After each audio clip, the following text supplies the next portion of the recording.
What if every business problem you face could be solved with acquiring a business, regardless of price and what cash you do or don't have in financing? Hi, I'm Jaryd Krause. I'm the host of the Buying Online Business podcast, and today I'm speaking with Tom Shipley, who is a serial entrepreneur, e-commerce investor, strategic advisor, speaker, and M&A expert. His brands have generated over $2 billion in sales. They're household names, and he's raised more than $100 million for acquisitions. Right now, Tom is the co-founder and CEO of Ava, which is agency ventures aggregator and focuses on programmatic M&A. Now, Tom and I have a great discussion on how he got into acquiring businesses. We talk a little bit about his background, move into the first acquisition he made and how it solved a massive problem for his business and how it helped him triple his business in a very short period of time. We talk about some of the other acquisitions that he has done himself. He's done, I think, up to 16 different acquisitions and exits. Very successful in this space. We talk about when is it right to do an acquisition? When is it not right to do an acquisition? We talk about what acquisitions are like too risky to do. What type of acquisitions shouldn't you go for to scale your business that could suck resources out of your business? We talk about an example of financing, how to get financing, different creative strategies for financing and deal structures. We also talk about how to structure financing in a way that you don't kill the asset, kill your business by paying off the debt too fast. We talk about a lot of examples on sort of due diligence, things that you need to be doing and thinking about when you're acquiring a business. Now, there's so much value in this podcast episode. It's not the only way I can help you free. Make sure you go away and get my due diligence framework. It's what I use. It's what a lot of my clients use. It takes the guesswork out of buying a business. Also, we offer coaching if you're interested in that too. Now, let's dive into the pod.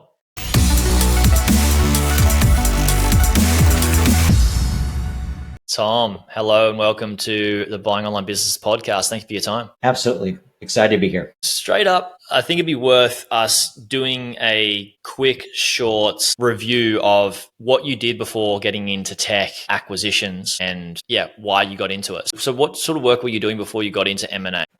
I'll go back to started my first real business, forgetting about the small startups in 1999. It was a omni-channel play online store. It was, again, looking Web 1.0, early days, first stores, email for commerce was new, AdWords was new. It was an exciting period of time. But I always believed in multi-channel marketing, which involves a more complex approach for analytics as well as attribution and how to do it from an omni-channel perspective. So built my first platform. Back then, we quickly grew to about 10 million. And then we hit a wall in capital after the dot-com bust. And that's when I learned my first lessons, which is very repeated over and over again, is that I can solve almost every business challenge through an acquisition. And that's what happened is an acquaintance of mine from New York called me up and said, I have an ideal acquisition for you. I was out of cash, was worrying about how I'm going to make payroll. And he said, I have an acquisition. So it was a company twice my size. It was a spin-off from a multi-billion-dollar company that they just don't care about. It was insignificant. They just didn't want to take the write down. They wanted a home for it, the little brand. And for me, it tripled my size overnight. And that's where I was able to pull together. I got an ROI on that investment within 30 days. And I learned my first lesson about how you can solve even the craziest-ish challenge you have through acquisition. And I've repeated that over and over and over again of addressing different challenges that I've had. So that's how I got into it back then. And I've done about up to 16 acquisitions and exits by this point. Congratulations. This is going to be my question of why acquire to grow. Obviously, it sounds like your answer would be to solve problems and to get scalability, right? Is there anything to add to that or change? So as a guy who came from special forces, I'm always looking for force multipliers. I'm looking for things that give me an unfair advantage where I get a disproportional outcome for the efforts I put in. If we, as leaders and CEOs in the organization, we always look for those key levers at different points in our growth curve and the challenges we're having. And obviously, one big one I've always leaned into is data analytics and technologies. And right now, the world of AI has opened up, which opens up a whole new world as far as how we as leaders can get unfair advantage. But the other one that most leaders are between, especially organizations under 100 million, are a little bit hesitant to lean into is acquisitions. And it doesn't matter what size you are, what resources you have, or whether you have experience in it. there's an opportunity to scale your business through acquisitions and solve. Here's an example, Jaryd, is if you challenge is you don't have enough cash flow, you can do it through an acquisition. I had that. In 2005, we started a skincare brand. After 1 year, we were financially all in. We were tapped out personally. The business was tapped out and we had 331,000 in revenue. It was two of us in Richmond, Virginia. We didn't have an infrastructure platform and we were out of cash. The economics of the skincare brand looked great, but we didn't have anything else.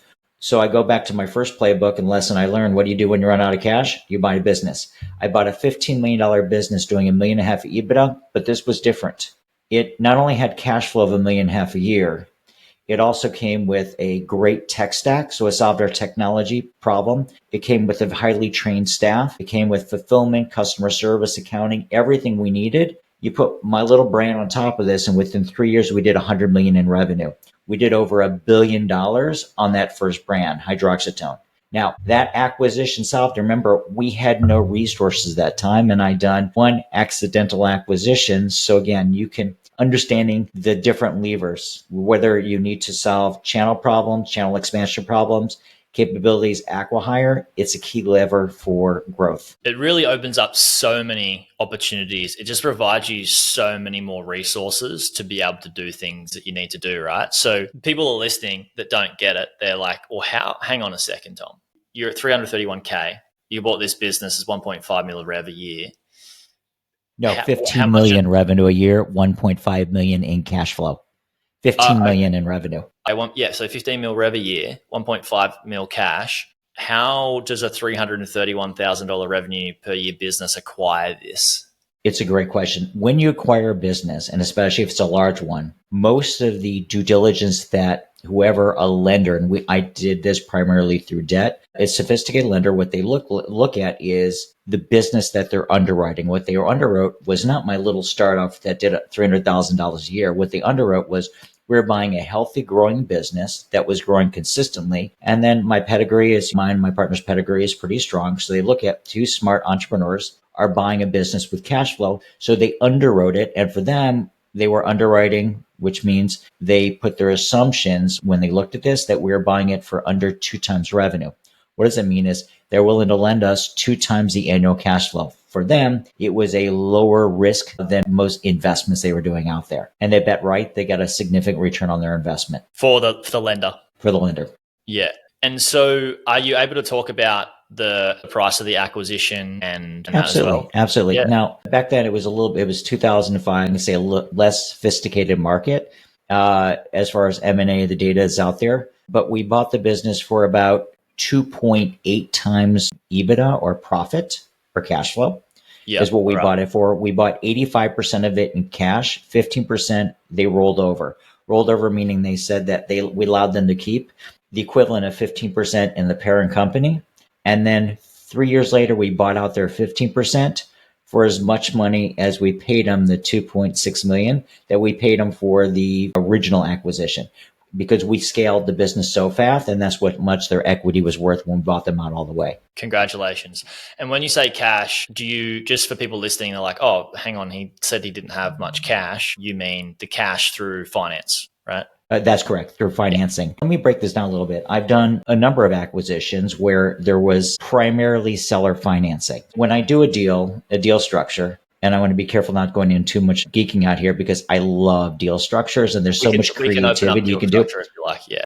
Yeah. What I did in those situations is sometimes I was like a little bit of a cash component. And again, depending on what the deal is and how healthy they are and what the seller needs are, is sometimes you can find deals where you can do as little as you can do zero cash or as little as 5% cash at close. The rest of it you can do through seller notes that over time you'll pay the seller. Now, Jaryd, you would say, I have a great business. Why would I ever do that?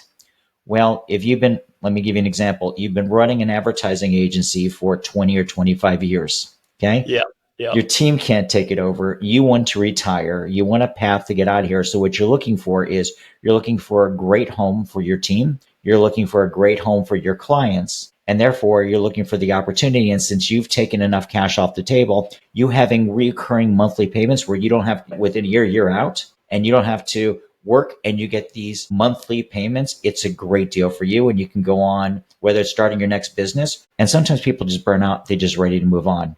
Here's an interesting stat is that over the next 10 years, there'll be about 20,000. Let me just talk about the agency world, advertising agency, digital advertising. There'll be about 20,000 agencies that will come up for sale in the United States.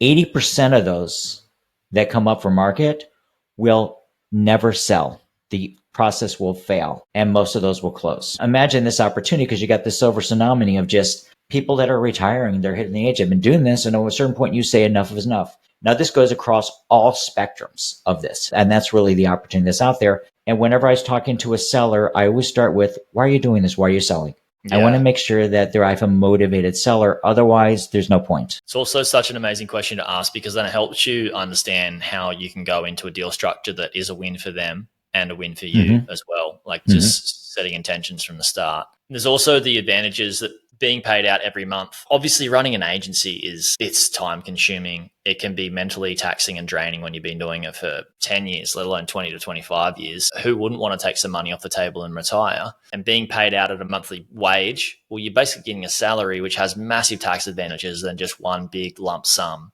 that you have to deal with the tax man for. Correct. And it's different. In most countries, there's a difference between ordinary income and capital gains. Capital gains in the United States, you're paying between 15 to 25%. Ordinary income, you're paying between 35 on the low side. But typically in your CEO or in founder, you're over 50% with your state and federal taxes. So if you're being taxed as a sale on capital gains, the gains on the sale of the business, again, you have that huge differential that you're getting as far as cash flow on an annual basis. Hugely. So congrats on that acquisition. That's awesome. What are some of the challenges that people would be facing in their businesses that results to, like you said, almost all problems in your business can be resolved by an acquisition? Can you just share some examples that you have experienced 100%. yourself? Here's an exciting, I'll give you two exciting ones right now. And I'm going to talk about friends of mine. A friend of mine, Brian Burt, owns a great Amazon agency, Canopy. Last year they got an offer for $200 million for the agency.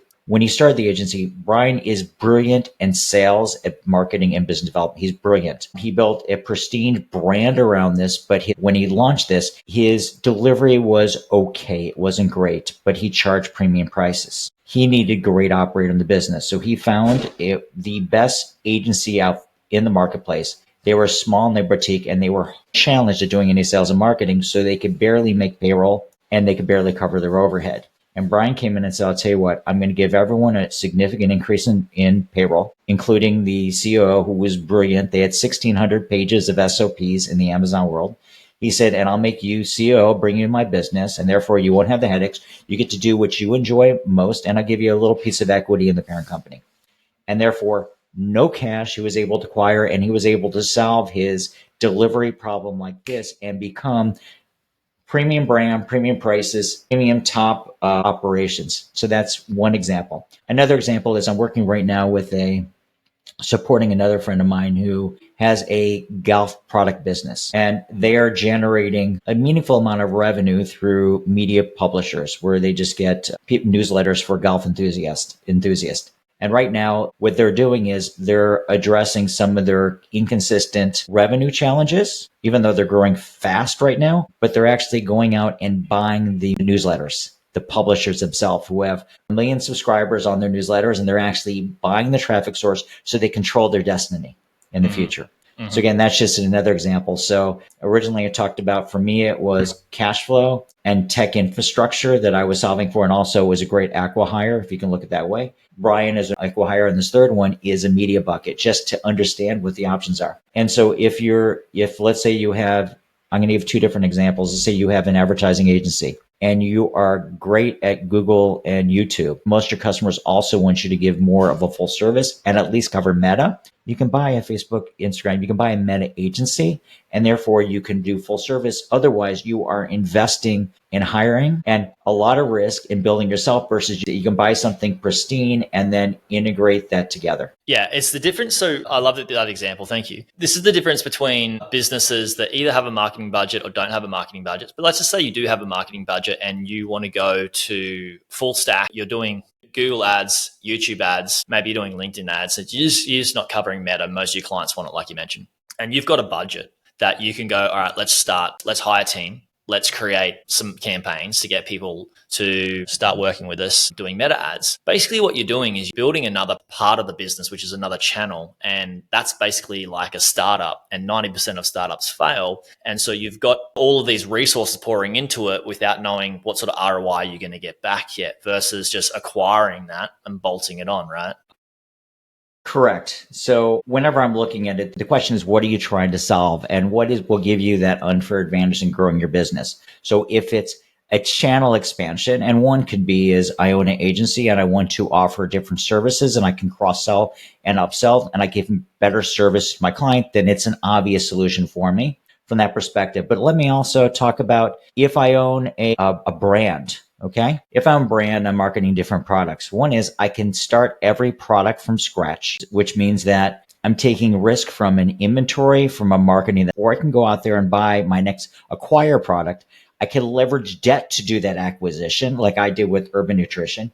You can leverage debt to do that acquisition, and you take in that risk that I can get that product off the ground. Now imagine this, that you are strong and you built your business, let's say off of Meta and Google is where your foundation is and where you're doing most of your volume. And you might do some offline marketing, you might have some retail, whatever. But you don't have any success in TikTok shops. So one option is you can hire an agency and test and invest into it. And hopefully you're going to get your products to work. Another option, you can bring in capabilities in-house. Or the third option is you buy a small brand that is a TikTok shop brand. So not only you bought that product, you bought a great product that is growing, you also brought that channel expertise.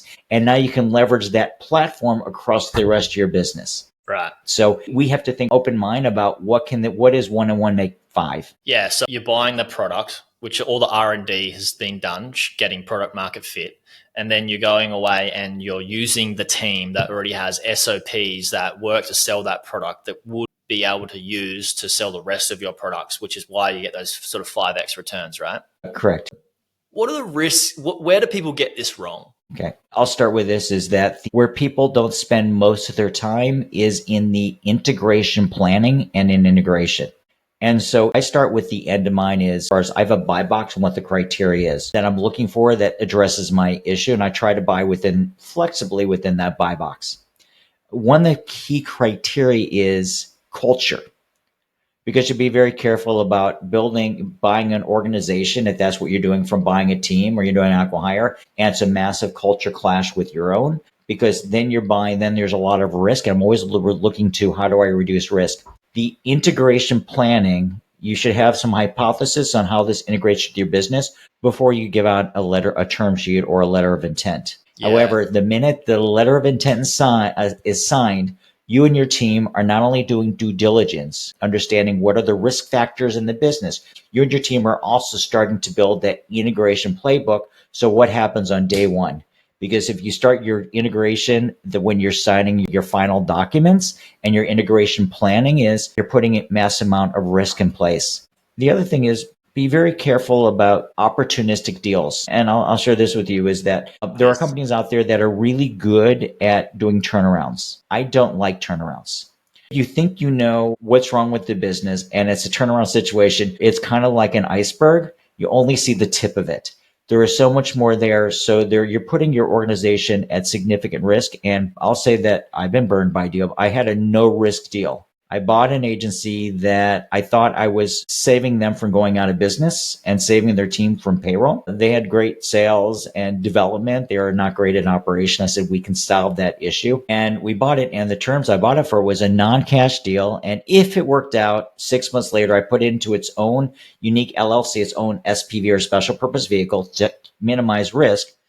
If it succeeded at the end of 6 months, then we would start making payments on a meaningful promissory note to the founder. If not, what's the risk? But we had to close so fast, we couldn't finish full due diligence because they couldn't make payroll. And in the end, it was in so much trouble that we couldn't cut fast enough. And some of the liabilities they had that we tried to minimize, even though it was an asset purchase, it didn't transfer to us. But from a reputation risk, we ended up losing $250,000. But the worst impact from that is it forced us to take the eye off the ball from our other businesses, which was significantly more expensive. So be careful of deals that are too good to be true and take your Yeah, time during due diligence. absolutely. I mean, when you think about it, you've got, say, a couple of businesses in your portfolio, or even just one business in your portfolio, and you look at doing a turnaround. A turnaround requires double, if not far more resources to go into it to turn it around. For example, say it's declining at a rate of 1x. You need to put more than 2x for it to turn around, 3x to turn it around. Also, maybe you've done it in a similar business, similar vertical, niche, industry, whatever it is, and maybe you've got team to do it. But still, like you said, there's that iceberg effect of like there's certain things you can't foresee, and there's also you're fighting something. And just like from a philosophical perspective, if you're fighting something and you've got to put a lot of resources into it, when does that ever make sense to do when you've got this other opportunity of adding something in, buying something that is going to grow for you without much work, well, far less resources, and you can do it with less money, right? 100%. The one thing I always tell entrepreneurs is be very, very careful as I teach them how to do this is be very, very careful of commitment bias and desirability bias. And we as entrepreneurs are really bad on commitment bias. Why is we will get that, we will pass that goal line. We will just, even if we break through a brick wall, we'll do it. So we Yes. have this tenacity and grit and resiliency that very few people have. However, some deals are just not meant to cross the finish line. Just because you start a process doesn't mean you should finish us, and getting not caught up in that commitment bias. And the closer we get, we have this vision of what we desire, and it skews us from really looking at the facts in a black and white and the ability to walk away as we uncover information that tells us if we knew this in advance, we wouldn't be doing this deal, but we get so far committed and we discount them. Yeah. Yeah, absolutely. Hunger and commitment bias is a resource, really. And when you look at it, like you could be committed to turning something around, but if you use that same amount of energy that something was already going uphill, or already increasing, you're just going to go so much further than trying to turn something around. And what was the other bias that you had as well? It was desirability bias is what's we that? see the grass, how green it is on the other side, and we have this vision of the greatness that it can be. And we get stuck on this, and we even look at a lot of the synergy and we take that on as assumptions. I don't like assuming that everything is going to work out that you think can work out. I assume nothing's going to work out in how much we're going to grow together. So it has to be a great asset unto its own. Yeah, absolutely. My basic principle is that everything's got infinite opportunity. And so if everything's got infinite opportunity, why would you buy something that's going down that's got infinite opportunity when you could buy something that's already going up that's got infinite opportunity? You're just buying risk. 100%. Do you know how to solve that? Solve what? The risk. The Buying the risk. desirability and the commitment bias issues. What is the biggest tool to use against that? What is the biggest tool? The once in a lifetime deals that will come across your desk should be happening on a regular basis, whether it's monthly and quarterly, if you have a programmatic outreach program where you're taking 3 to 5 calls a week. Let me just share this is I have an offshore team, their job very cost effective. And basically they put as many calls I want to on my calendar with motivated sellers. And I get to have great discussions with great entrepreneurs who are thinking about different options for them in the future. And I get to see if there are questions, if it's the right fit for me, or it can help them along the way. But by having those dialogues, I have, as you say, infinite opportunities to identify one where you're looking for that Venn diagram, where basically is, I know their needs, I know my needs. And if there's an intersection, then great. And therefore, if I have 2 or 3 deals that are really interesting in the pipeline and the deal that I'm working on, if things start stacking up against it, it helps me say, you know something? I know we spent all this time on a team and this looks like, but basically this violated the original assumptions we came in on. At this point, we can't cure these through our agreements. We can't cure these to reduce the risk. Let's just shift our focus to the next line, which is an amazing opportunity. It's just showcasing that you have optionality and at its rawest form, right? If you're trying to buy something and you don't have a team and you're trying to do outreach and you might get 6 deals across your desk a year, for example, you've only got 6 to choose from. So there will be most likely certain things that little red flags, or maybe they're big red flags that you will sort of like just look past because you need to make it work within this certain time frame. But if you have increased optionality, there's no point in just rushing into a deal when you can just go to the next one quite easily. So the other big challenge I'll share with you is that most people don't understand how to create outreach campaigns, and that's why I believe in programmatic M&A. Make everything complex really simple and straightforward, but they lean on brokers. When you're going to getting a deal from an investment bank or a broker, you are typically not alone. A lot of people saw the deals. They're pushing you fast with a timeline to get into a term sheet and then 60 days to close. There's no way you can fully diligence that opportunity with all that stress and knowing that you've already bid high because you're competing against other people. And that's why I prefer to create proprietary deal flow so everything happens in my timeline. I've closed deals fast, but that's when, without the pressure, right deal structure, and we have a chance to develop relationships, and I have a chance to get to the heart of that without the pressure of a process. Yeah, you have the optionality of time, right? Versus that pressure and that stress can break deals very, very easily. Pressure and stress from both sides, wanting to sell on a certain date, wanting to close the deal on a certain date, even the smallest little things, like we're going through an LOI and then moving to a contract of sale on this deal that we're doing. And there was this one little thing that like misread when you're tired, sort of just causes somebody to go, nah, I'm done. And it's like, let's sleep on this thing. If you don't have time to sleep on it, then it's just done, deal done. And all the resources you put into like legals and all that sort of stuff is just out the window again. Yeah. It's an interesting point, and people don't understand this in processes, is that we go into this relationship going through me trying to acquire your business or you trying to acquire mine.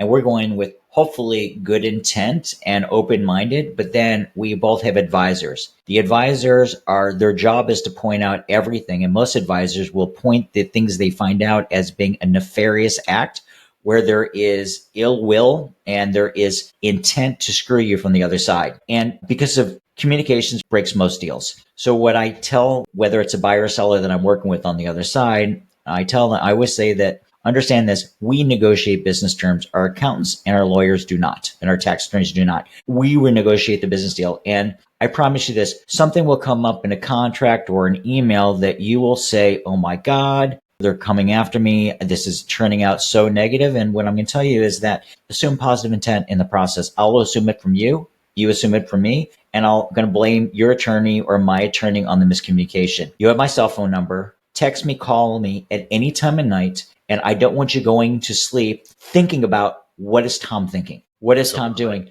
Just let's get on the phone and let's talk about it. We don't need our attorneys to address this. Ask me what the question is. Why should you lose a night's sleep? Because I look at this as a long-term relationship, and we have to treat this transaction like part of it. Whether you're staying in the business or we're partners for many years, or whether it's 12 months, we have a longer-term relationship here. So let's not have our attorneys and our accountant, our advisor, who's doing what they think is in your best interest, let's not have them create conflict for us that is going to blow up the deal. Yeah, absolutely love that. People should definitely take that away, is like build a strong relationship and regular or radical communication throughout the deal between buyer and seller outside of attorneys. And when you think about attorneys, what's their incentive? If they're getting paid an hourly rate, it's to cause confliction and cause you to have multiple revisions of an LOI or an APA contract for sale because they make more money. So if you look at their incentive, it's great for them to have these things because they make more money. But at the end of the day, like you said just before 3 minutes ago, is that you make the terms. You and the buyer and the seller make the terms, and we have to hold our legal team accountable to those terms and make it work, because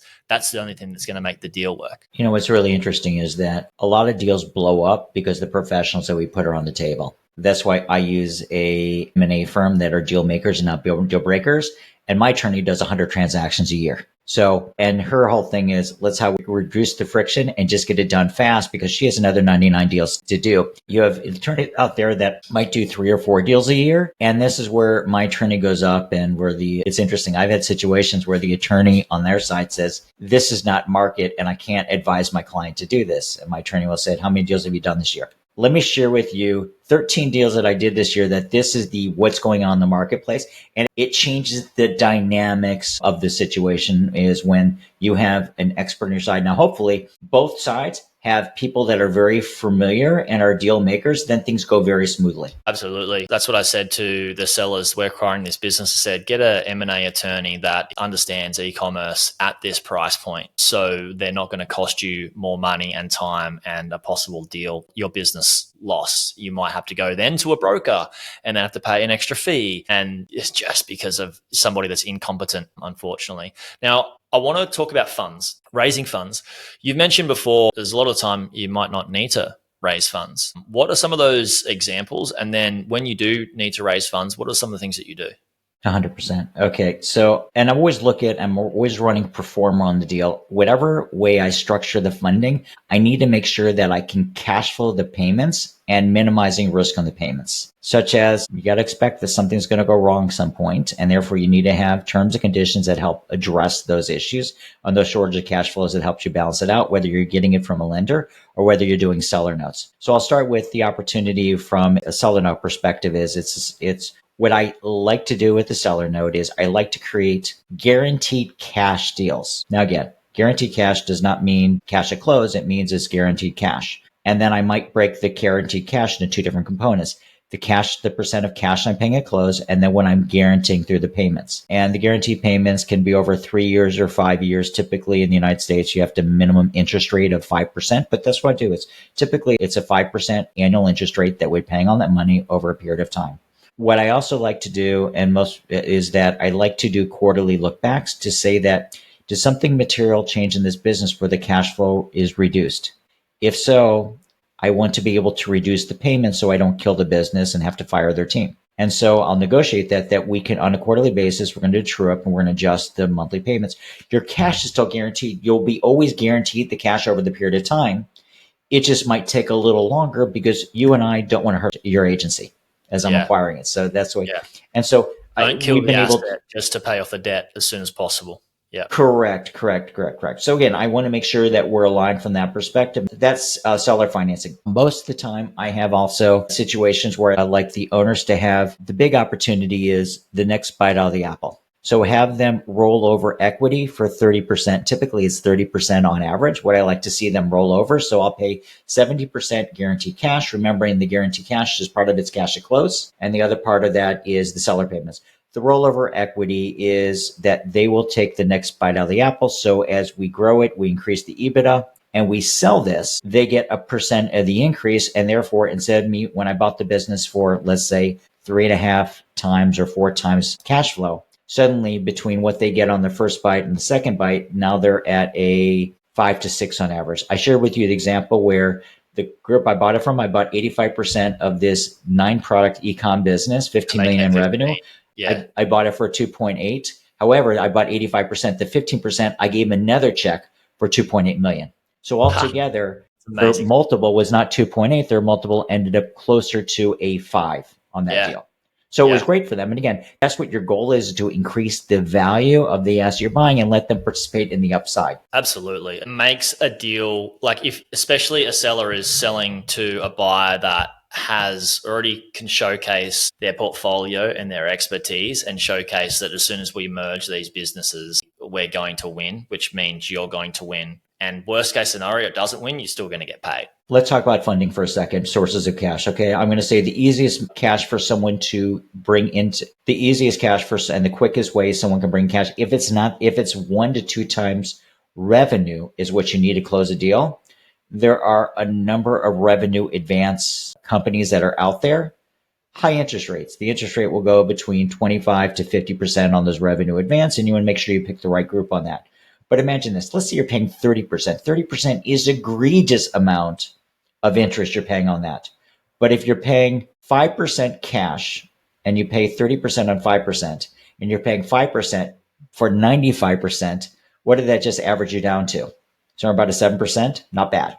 Right. So you have to look at the aggregate, make sure you can handle the cash flow on that, the payments, but you're looking at the aggregate. And a lot of times you can tell the seller is, I'm giving you this at cash at close, knowing that revenue advance lines are typically 9 to 12 months, and then you can start their payments at 6 or 12 months. Right. So you're giving the cash at close, but then you're not starting the next payment. So again, there's different ways to handle that. So that's the fastest way to get cash, and you can close those typically under a week. If you have your information together, as quick as 48 hours. I love that. So what are some of so you mentioned, revenue lenders. What are some of the other lenders that you use? So I don't use this, but a great option for many people is SBA lines. Now, the advantage is that you can borrow up to $5 million. If you're buying a great business, you'll have to have, again, even the criteria in what you need as far as cash out of your pocket at close versus what you can actually get cash from the seller to put up. So there's a lot of options that are there for you to get SBA lines up to $5 million. The negative part of it, you're personally guaranteed on it. Okay. Yeah. And you're looking at 8 to 12% interest. Yes, great interest rate on that. And so for 10 years. So again, your monthly payments are great on that. So SBA is very viable, though you are personally guaranteed. But if you believe in an asset, it's a great process to go down. It will take you typically plan on 90 days to close, and you have to have a seller that's patient enough to go through that process. The next thing is there's plenty of debt lenders that are out there. They're middle market debt. It's a specialty class, but there's a large number of them. Sometimes you hear them as mezzanine lender. Sometimes they're interest only. The interest are between 15 to 18% on those. And sometimes they come up with a little bit of an equity kicker. So they could be 15 to 16% they're looking for a little bit of equity in your business. Therefore, they have a chance of getting basically an upside, a blended return of 25% if they believe in you and on that. So there's a large number of debt, and especially in the United States, it's a fairly mature market from a debt perspective. It's me personally, I have a list of 300. There might be family offices that you can also leverage. Then there's also not only debt, there's also equity. You can bring in. I've raised money twice in my life from individual high net worth in my network. So there are pros and cons to that. People trust you. They know you. So the ability to close. The con is business success is not guaranteed. Stuff happen. As I always like to say is we think we're going to hit some walls along the way. No, concrete walls will fall on your head. Just when you think the wind at your back and you're at the top of the mountain, something is just going to happen that you did not expect. We experienced this a few years ago, COVID. Who could ever foresee that coming? So again, we've experienced this a number of times in businesses. My business, Atlantic Coast Brands, we had 3 bids to buy the business between 55 and 85 million, $75 million. We were bidding one against the other. And suddenly in the middle of this process, life was good for our brand Caronique. And then suddenly our primary supplier and our only supplier of our main product on subscription, they're the only place in the world that had an manufacturing world had an FDA approval for this product. They went bankrupt. $500 million manufacturer, doors locked. We couldn't ship our subscriptions for 90 days. What happens to your customer base if you don't ship for 90 days? That's gone. Right. Attrition. That's how you go from $600,000 in profit a month to $600,000 in losses a month after 5 or 6 months. So even though we got to turn back on eventually, and again, things, by the way, there's a happy ending to that story in the end. It's not about, but these things happen. You have to understand that these things happen along the way. Business is tough at times. Absolutely. I want to talk about the M&A CEO Summit. Yeah, tell us more about this that you've started. Yeah. So we developed over the years a playbook on how to do acquisitions. I can only do max 5 a year. There's a better way for me to impact the ecosystems. So it started 3 years ago, bringing about a dozen. It was agency owners into a room, said, if you can be here in 2 weeks, we'll teach you our M&A playbook. Then it went to 25. Then 5 months later, there were 40. Now every 6 months, we run a CEO M&A summit called DealCon. The URL is dealconlive.com, where I get to interview every CEO that's going to be there to make sure that they have basically the level and the quality of these brand owners, these business owners between 1 to 100 million are at the level to be in that room. But I get to make sure to curate they're the right people, right heart there, hungry to learn, hungry to grow. So therefore, the people in the room create this magic energy. The speakers that I bring in and our team gets to teach them our playbook on programmatic M&A. And my goal is to take whether people have done 5 or 6 acquisitions, increase their EQ and IQ on M&A, or whether they've never done an acquisition. It's how to give them this tool and how to go forward with growing through scaling through acquisitions. It's February 2026 in Nashville. And as we sold out last time, my recommendation is always get your tickets early for that. Awesome. Tom, thank you so much for chatting. Is there any other question that you think that I didn't ask that I probably should have asked? No, I think you did a great job of covering it. It's about A and about doing programmatic M&A. The question is what is the return, or what can someone achieve through acquisitions? And let me just give you one simple stat. I like to say the rule of 1/3. If you buy a business 1/3 your size, it's not that big of a risk. It's a bite size that it doesn't change your culture. If you buy a business that's 1/3 your size, one business every year for 5 years, you will 10x your enterprise value or 10x your exit. If you buy a business that's half your size every year for 5 years, you will 20x your exit value of your business. So but it's programmatic. Every time you do it, you increase your reps. And then as you do your first business through acquisitions and you sell it off, you're not going to want to start your next one from scratch. You're going to want to do it through an acquisition. And then it's one of the greatest games that you'll enjoy. But that's just the straightforward math as long as you do responsible acquisitions. Absolutely. Responsible acquisitions, do it with the professional people on your team that can execute with minimal risk for you as a business owner. Tom, thank you so much for coming on. Really appreciate your time. Where can we send people to find out more about what you're up to? Well, two different places. One, to go to DealCon Live, DEALCON for conference, live.com for the conference, or you can go to www.tshipley.com or follow me on socials, LinkedIn, Facebook. I've got your Meta LinkedIn there as well. Yeah. Perfect. Awesome. Thank you so much for coming on, Tom. Everybody that is listening, thank you for listening, and I'll see you on the next one. Thanks, Jaryd.